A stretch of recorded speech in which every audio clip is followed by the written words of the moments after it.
પંજાબમાં પંજાબ કેસરીના અખબાર પર દરોડા પડ્યા અને રાજકારણ ગુજરાતનું ગરમાઈ ગયું। રાજ્યના ભાજપ અધ્યક્ષ જગદીશ વિશ્વકર્માએ આ વિશે પ્રહાર કર્યા અને આમ આદમી પાર્ટીની સરકારને કહ્યું કે મીડિયા સાચી બાબતો કહે અને સરકારની ટીકા કરે એમાં ખોટું શું છે। જગદીશ વિશ્વકર્માની આ પ્રેસ કોન્ફરન્સ સાંભળીને તો એક જ કહેવત યાદ આવી, ડાઈ સાસરે ના જાય અને ગાંડીને શિખામણ આપે। નમસ્કાર, તમે જોઈ રહ્યા છો ચક્રવાત ન્યૂઝ, હું છું આપની સાથે હેમંત। મીડિયા એ તો સમાજનું દર્પણ છે, આઈનો છે, અને જ્યારે આ આઈનાને કચડવાનું કામ, તોડવાનું કામ, અને કર્મચારી નાનો હોય એટલે એની પર હુમલાઓ કરવાના, આવું કૃત્ય આ લોકશાહીના ચોથા સ્તંભ મીડિયા પર કેજરીવાલ અને આમ આદમી પાર્ટીની સરકાર સતત જે રીતે હુમલા કરી રહી છે એ મિત્રો ક્યારેય સાંખી લેવાય નહીં। સાચી ખબર ચલાવે અને પ્રકાશિત કરે એની પર રેડ મારવાની, એફઆરઆઈ નોંધવાની, એની પર દબાણ કરવાના, આ તો ક્યાંની રાજનીતિ છે। પંજાબમાં કેજરીવાલની કઠપૂતળી એવા ત્યાંના મુખ્યમંત્રી ભગવંત માન સરકાર પંજાબ કેસરી ન્યૂઝપેપર પર કોઈ નોટિસ વગર, આદેશ વગર જે તે રેડ મારવામાં આવી। એટલું જ નહીં મિત્રો, પરંતુ પત્રકારોને, કર્મચારીઓને પંજાબ પોલીસ દ્વારા મારપીટ કરી ઘાયલ કરવામાં આવ્યા, એમને સિવિલ હોસ્પિટલ બટિંડામાં દાખલ કરવામાં આવ્યા। આ હુમલો એ ન્યૂઝપેપરનો હુમલો કરતા એક લોકશાહી પરનો હુમલો, અને ભારતીય જનતા પાર્ટીના અધ્યક્ષ તરીકે સખત શબ્દોમાં આની નિંદા કરીએ છીએ। જલંધરની સ્થિતિ અને સુરાની પ્રિન્ટિંગ પ્રેસમાં પ્રદૂષણ નિયંત્રણ બોર્ડના ઉચ્ચ અધિકારીઓ અને કર્મચારીઓ પોલીસ બળ સાથે જબરજસ્તી અંદર ઘૂસ્યા અને અખબારના કર્મચારીઓ સાથે મારપીટ કરી, અંદરના ગેટનું તાળું તોડી નાખવામાં આવ્યું અને ગેરકાનૂની રીતે કર્મચારીઓની મિત્રો અટકાયત કરવામાં આવી। આ ક્યાંનો ન્યાય છે? આજે તમે બધા જે મીડિયાના મિત્રો બેઠા છે, મારે તમને પૂછવું છે કે આ ક્યાંનો ન્યાય છે? કેજરીવાલ દ્વારા સંચાલિત ભાગવત માન સરકારના મીડિયાનો અવાજ આજે દબાવવાનું ઘૂન કૃત્ય, જે ધૃણિત કાર્યવાહી જે થઈ રહી છે, એની જેટલી પણ નિંદા એ કરીએ એટલી ઓછી છે। માત્ર ગુજરાત નહીં, સમગ્ર દેશમાં આની ચર્ચા છે, આની નિંદા થઈ રહી છે। આ અગાઉ પણ ઘણી વખત મીડિયાનો અવાજ દબાવવાની કોશિશ કરવામાં આવી હતી।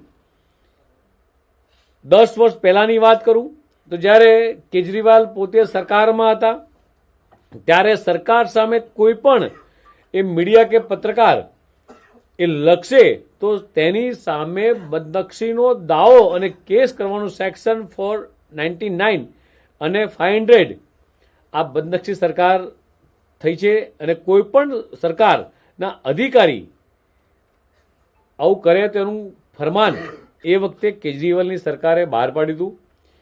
2 નવેમ્બર 2025ની અડધી રાત્રે કેજરીવાલના ઇશારે પંજાબ પોલીસે પંજાબમાંથી છપાતા તમામ સમાચાર પત્રોની પ્રેસ વાનને ગેરકાનૂની રીતે જપ્ત કરી, ડ્રાઈવરોના મોબાઈલ છીનવી લીધા, અનેક લોકોને બંધક બનાવ્યા।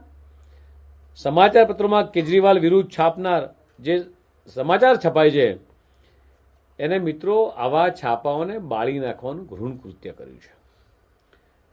આપણે કલ્પના કરીએ કે લોકશાહી પર કાળો ડાઘ નહીં તો આ બીજું શું છે, અને સેના માટે આટલું બધું ઘોર કૃત્ય કરવાનું, અને સેના માટે મીડિયાનો અવાજ દબાવવાનો।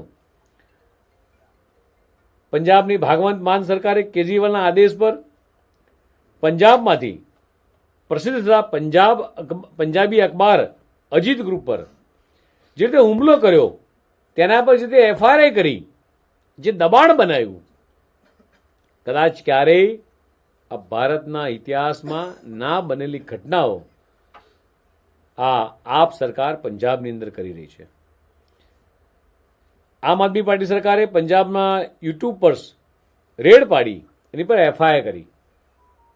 જે યુટ્યુબર્સ છે એ પોતાની વ્યક્તિગત ચેનલ ચલાવતા હોય છે, અને કદાચ સાચી વાત કદાચ ક્યાંક મૂકે તો સરકારને એવો તો શું વાંધો છે, કેજરીવાલને એવો તો શું વાંધો છે કે તમારે યુટ્યુબર્સ પર તમારે રેડ પડી, એની પર FIR કરવી પડી. અને સરકારની કદાચ નીતિગત બાબતોની ટીકા કરે છે તો એમાં ખોટું શું છે? કોઈ પણ જગ્યાએ કોઈ પણ રાજ્યની સરકાર હોય ત્યાં સ્વાભાવિક બાબત છે કે મીડિયાના મિત્રો સાચી બાબતને ઉજાગર કરવાનો પ્રયાસ કરતા હોય. જ્યારે પણ ભારતીય જનતા પાર્ટીની પ્રેસ કોન્ફરન્સ થાય, તેમનો કોઈ પણ ઇવેન્ટ થાય, ત્યારે આ ડરપોક કેજરીવાલની સરકાર દ્વારા એ પંજાબ પોલીસનો ઉપયોગ કરી આ તમામ મીડિયા હાઉસ પર એ દબાણ બનાવવામાં આવે છે કે એને લાઈવ નહીં કરવાનું, એની કોઈ ખબર એ પ્રકાશિત ના થવી જોઈએ. પંજાબ એ ભારતનો એક અવિભાજ્ય અંગ છે અને ભારતમાંનું એક રાજ્ય છે. અને ત્યારે દેશની અંદર કોઈ પણ રાજ્યની અંદર કોઈ પણ પાર્ટીની પ્રેસ થાય, ગુજરાતમાં કોંગ્રેસની પ્રેસ થાય છે, અમે ક્યારેય કશું બોલ્યા નથી. આજે કેજરીવાલ છે, અમે એક પણ મીડિયા નથી કે તમે ત્યાં ના જશો ભાઈ, કે એની ખબર ના છાપશો. પણ અનનેસેસરી દબાણ ઊભું કરી, પ્રેશર ઊભું કરી મીડિયાના મિત્રોને હર હંમેશ દબાવવાનું કામ આજે કરી રહી છે આપ સરકાર, જે કેજરીવાલ કરી રહ્યા છે, આનું પરિણામ એમને ભોગવવું જ રહ્યું. કેજરીવાલના દબાણમાંથી પંજાબની આમ આદમી પાર્ટી એ સરકાર દ્વારા જે રીતે પંજાબના તમામ મીડિયાના સમૂહ પર જે રીતે અત્યાચારો થઈ રહ્યા છે, આ ખરેખર અન્યાયજનક છે. અને મીડિયાના માધ્યમથી તમામ મિત્રોને હું કહીશ કે આ અવાજ એ પ્રજા સુધી પહોંચવો જોઈએ, છેક દિલ્હી સુધી, પંજાબ સુધી અવાજ પહોંચવો જોઈએ કે કઈ રીતે આ કેજરીવાલ અને ભાગવત માન સરકાર એ મીડિયા ઉપર જે રીતે હુમલો કરી રહ્યા છે અને જે રીતે અત્યાચાર કરી રહ્યા છે, આને ક્યારેય સાંખી લેવાની. તમે સાંભળ્યું એમ જગદીશ વિશ્વકર્માને પત્રકારોની કેટલી ચિંતા છે. હવે વાત આપણે ગુજરાતની કરીએ. ગુજરાતમાં પત્રકારો પાસે કેટલી સ્વતંત્રતા, કારણ કે जिनके घर शीशे के होते हैं वो दूसरों पे पत्थर नहीं फेंका करते. ગુજરાતમાં પત્રકારો ખૂબ જ આઝાદ છે? કદાચ નહીં, કારણ કે જે ઈડીના દરોડાની વાત કરવામાં આવી છે તો કોરોના વખતે સરકારની કામગીરી પર ટીકા કરનાર પ્રતિષ્ઠિત અખબાર પર ઈડીના દરોડા કોની સરકાર પર પડ્યા હતા સાહેબ? હજુ થોડા મહિના પહેલા જ રાજ્યના આઝાદી પહેલાના અને ગુજરાતની ઓળખ ગણાતા એવા પ્રતિષ્ઠિત અખબાર પર ઈડીના દરોડા પણ ભૂપેન્દ્ર પટેલની સરકારમાં જ પડ્યા હતા. હવે ઈડી જેવી સંસ્થાનોનો ઉપયોગ તો આવા મોટા અખબારો પર હોય, પરંતુ નાના પત્રકારોનું શું? પોતાની સ્વતંત્રતા અને ડિજિટલ માધ્યમથી પત્રકારત્વ કરનારા અને 10-15 લોકોના સ્ટાફ સાથે જનતાનો અવાજ ઉઠાવનારા પત્રકારોને પણ સતત દાબવાનો પ્રયાસ કરવામાં આવી રહ્યો છે, જેના ઉદાહરણો પણ છે આપણી પાસે.